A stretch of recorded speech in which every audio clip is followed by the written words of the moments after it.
Hi everyone, it's Patreon poll winner time again, and you have chosen for me another Beach Boys. I'm excited to be listening to this.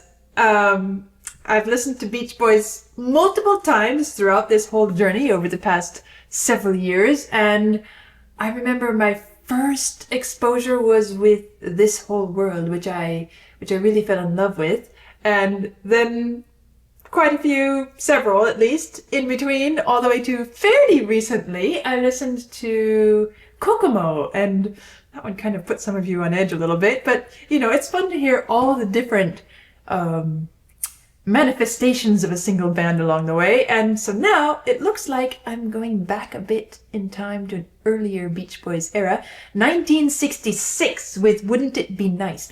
Wasn't 1966 about the time that the Beatles were putting out Revolver, maybe somewhere in that era?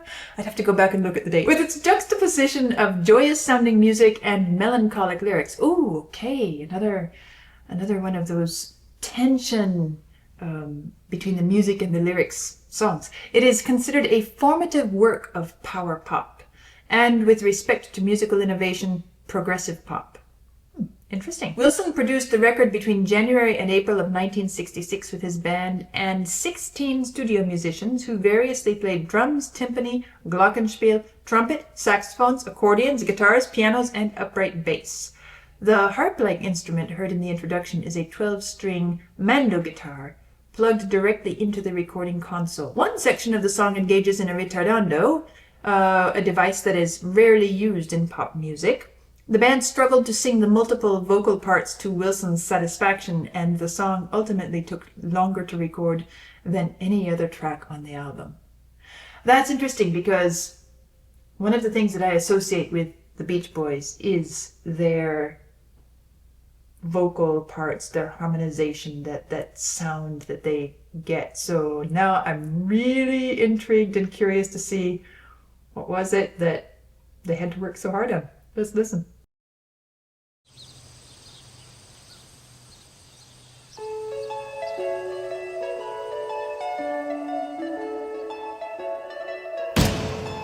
Okay, I've got to look up what a mando guitar is. It kind of has a harpy sound. That's true. The birds today. That's a bit of an Irish sound.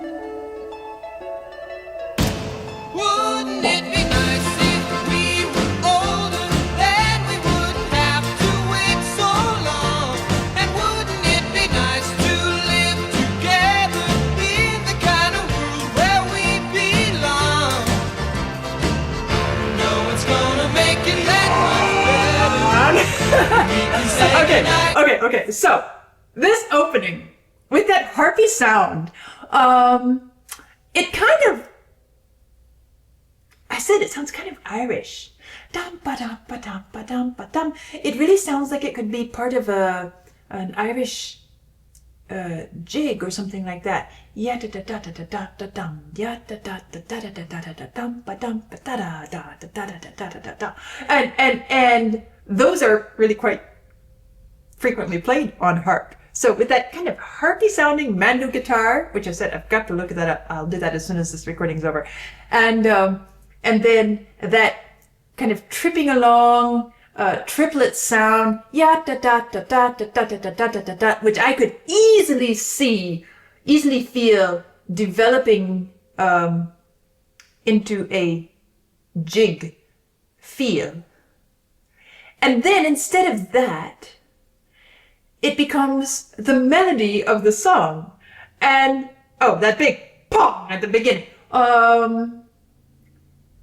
It also has slight overtones of some folk traditional percussion, because a lot of the folk traditions from around the world have very basic percussion, and sometimes it's rather aggressive, maybe is the word? No, not really, but very, very strong. And even in Irish music, you hear this sort of boom sound sometimes. So all of this is kind of teasing me with the associations that I have in my mind with this kind of sound, and then hearing it morph and shape into what it is utterly delightful. That's the word I can think of. Delightful. It makes me feel like, oh, I like that. I'm starting from the beginning again. I like this.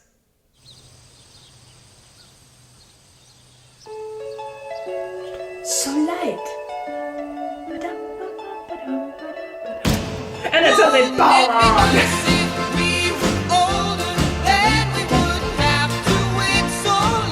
And they wouldn't have to wait so long. It'd be nice to live together in the kind of world where we belong.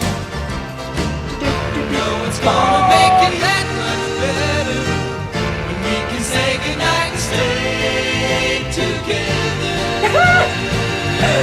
Wouldn't it be nice if we could wake up in the morning when the day is new? After having spent the day together, hold each other close the whole night through. Okay, what an idea for a song. These two juvenile lovers, right? Wouldn't it be nice if we were older, then we wouldn't have to wait so long, and the way the lyrics are going along, kind of, we're not old enough for this, but we've got a crush on each other, we're crazy about each other, and wouldn't it be nice, what, if we could wake up in the morning when the day is new? Somehow this song is making me think of so many others.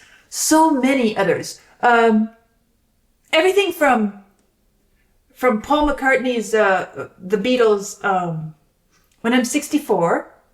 In a way, this is kind of playing around with a similar idea. Or what about Bee Gees' 1st of May? Somehow it makes me think of that one as well. Almost like this is a song that is wishing for time to fly, and then Bee Gees makes me think, oh, they're wishing for time to go backwards, right? So somehow it brings these associations to mind, and but I like the sound of it. I like the personality of it.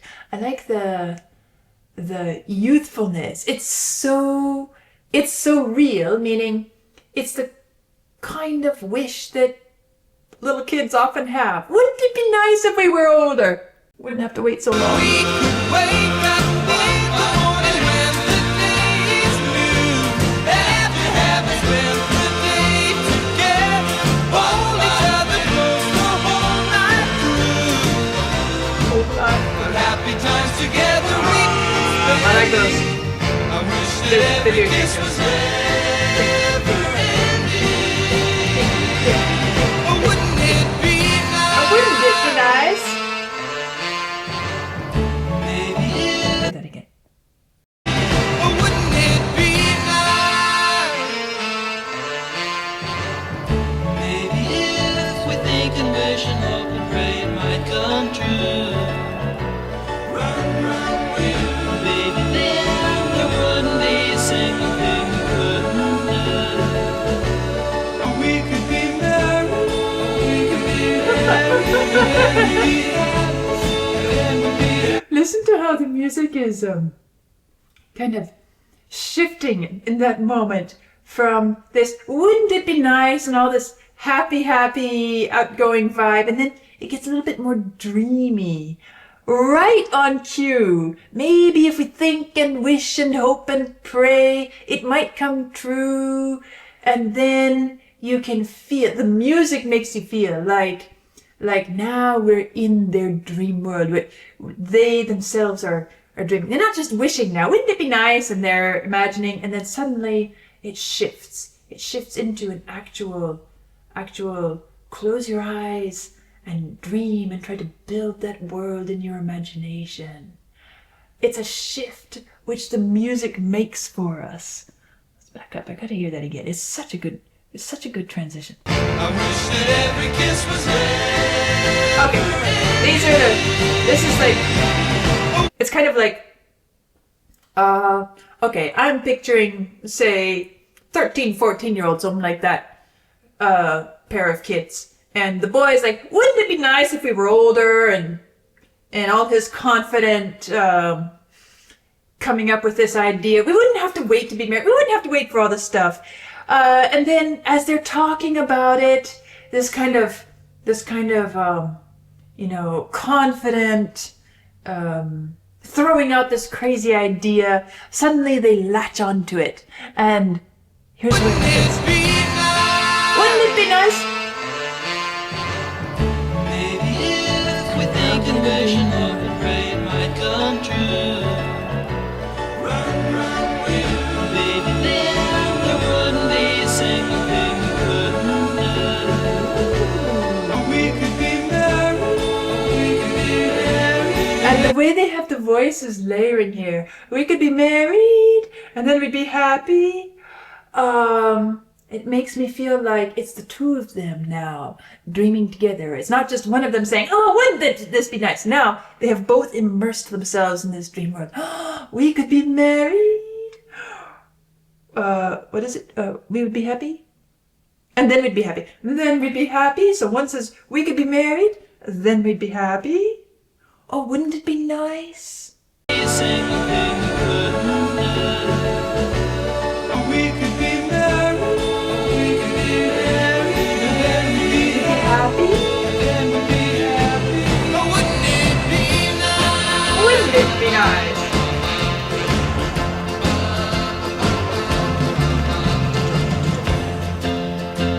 Nice little drum texture there.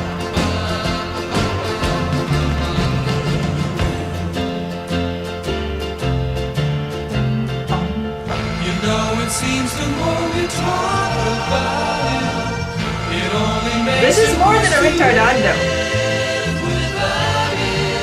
But let's talk about Definitely more than a retardando. I'm going to talk about that in a minute. Okay. So, is that a retardando? My music teacher self says, I disagree. And I'm going to be really technical here for a moment, but it's not complicated. Retardando has the suffix ando, which in Italian means happening. So retardando means gradually slowing down over a period of time. Yeah, da da da da da da da da da da da bum, da da da. And then maybe it stays slower, or maybe something else happens. But that is what a retardando is the gradual slowing down. Okay, there was a little bit of that, but there's far more than that, because then you have this passage which is much slower and consistent. So it's not a retardando. It's a consistently slower part of the road, or as I often like to think about it, like a river, where in the narrow parts between the canyons and rocks, the water travels quickly and it tumbles and it splashes, and you've got all this activity and liveliness, and it shoots through the narrow passages. And then when it opens up and the waterway widens, suddenly the water flows slower, and it's still and calm and placid, and you have this feeling of kind of broadening. And that is what we use in music, is allargando, which means broadening. And so this is more of a, not just slowing down, but a broadening, becoming wider, so that the current flows more smoothly, calmly, slowly. And not only that, they're doing a great job of it vocally as well. So I would disagree that this is a case of retardando. Sure, you could argue there's a little bit, but this is much more a broadening and a slowing, and sustaining that slowness for a while before it picks up again. Let's listen to this. It's nice.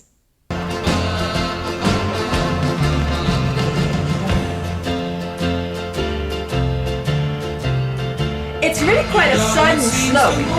Trying to decide. Dum, bum,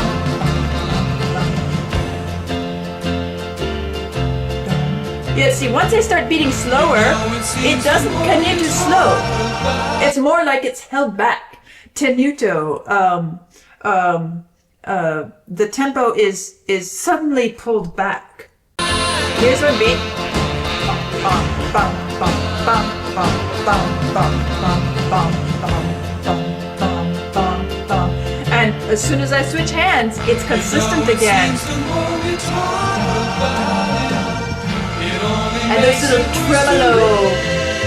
tremolo. Is that accordion perhaps?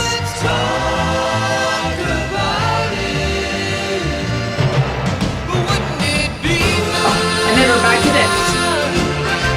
And again, picks up and shifts quickly. That's fun. That is different. I would say I've heard a fair bit of ritardando in this journey. It's not something that's in every piece of music by any stretch of the word, but I have heard retardandos, a gradual slowing down at the end of a phrase, at the end of a section, shifting into a different time. This is something different, and this is much less common. Again, not unheard of, especially if we start looking at things like Queen and the Beatles and that sort of thing. Although this is a bit earlier than Queen, isn't it? It kind of throws me back to the kind of glee club and vocal quartets, quintets, vocal traditions, where whether it's with secular music or sacred music, a lot of times when you're singing a cappella, without any instruments, what do you do to change the feel, change the texture? And often in those a cappella groups, you hear moments when they're singing a song, they take a verse and they take it maybe half the speed. In fact, you still hear it quite often in certain very traditional songs like, say, Battle Hymn of the Republic. You listen to so many choirs, so many vocal groups, and they will take one of the verses at half the tempo. Da-dum, ba-da, da-da-da-da, ba-da, ba-da. Kind of the same trippy rhythm here, right? And then da-dum, da-dum, da-da-da-da-da, for a whole verse. And then finally, da-dum, ba-dum, da-da-da, to finish up. So I think it comes more from that vocal tradition, and it's interesting to me that this is such a vocal-centric piece of music, although the instruments are great too. But, well, he was really focused on the vocal parts, and Wilson had a vision vocally. And so it makes sense to me. It doesn't surprise me, and it doesn't feel out of place, and it doesn't even feel shocking, even in 1966, to have something like this happening in this music. But that's because I'm not so much from just the pop rock tradition, right? I come from, my personal experience is classical and sacred music and folk music, and you hear those things happening in those traditions. So I think it's an example of cross-pollination, perhaps. And someone like Wilson, who's so vocal-centric in his musical designs and experience, he's drawing from those vocal traditions. But let's talk about it. Wouldn't it be nice? Feels good, doesn't it? Wouldn't it be nice?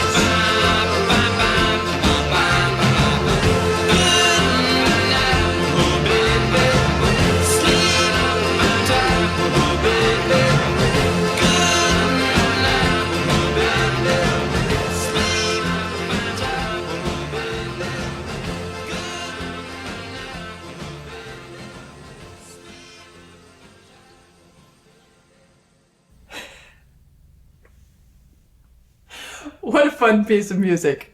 I really enjoy it. Are the lyrics really melancholy? Okay, sure, they're wishful thinking, but it's really quite juvenile, right? It's underage. We're not old enough to get married yet. It's puppy love. We're madly in love with each other. Excuse me, with each other, and we want. We have these dreams and we feel like we wish we were old enough, but it's this innocence and this sweetness and this obviously unprepared for being an older age yet, and so it doesn't feel melancholy in the sort of mournful sense. But melancholy doesn't have to mean mournful, although we often use it that way. There is this yearning, this sweetness, this desire, this wishing, you feel the sincerity and the purity of their attraction, of their attitude, their minds as they're attracted to each other. And I think that's what stands out to me more than the melancholiness of it, although I can't argue against that.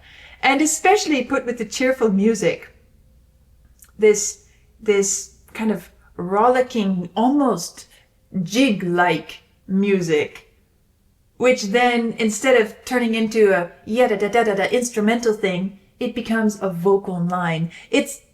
There are so many things about it which are so enjoyable and so fun, and I'm sure I'll be listening to this many times over because it's one that just puts a smile on my face. More than that, it even makes me chuckle. This has been a lot of fun.